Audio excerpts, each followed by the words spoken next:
If x is equal to 5 the value of x to the power of 1/3 plus x to the power of minus 1/3 into x to the power of 2/3 plus x to the power of minus 2/3 minus 1 విలువ ఎప్పుడది x is equal to 5 అయినప్పుడు అని చెప్పని ఇచ్చాడు. ఇక్కడ observe చేస్తే మనకు ఏ ఫామ్లో ఇక్కడ ఉండొచ్చు అంటే మనకు ఇది a ప్లస్ బి అని చెప్పి తీసుకున్నాం అనుకోండి, ఇది a స్క్వేరు ఇది b స్క్వేర్, తర్వాత ఇది ఏమని చేయొచ్చు అంటే ab అని చెప్పి రాసుకోవచ్చు.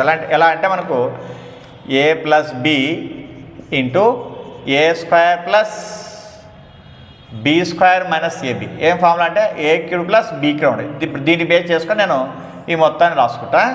ఫస్ట్ ఇది ఏ ప్లస్ బి ఎలా రాస్తానంటే x to the power of 1/3 రాస్తా.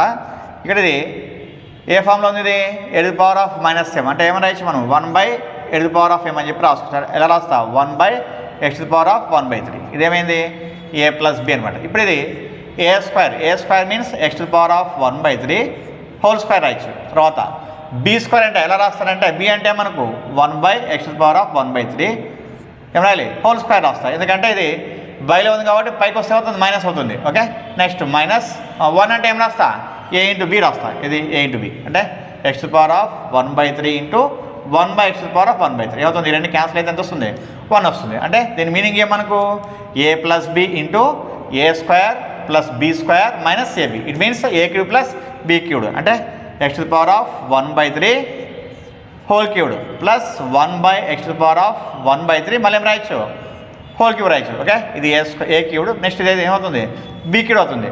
ఏం చేసినప్పుడు x to the power of 1/3 into 3 రాస్తా.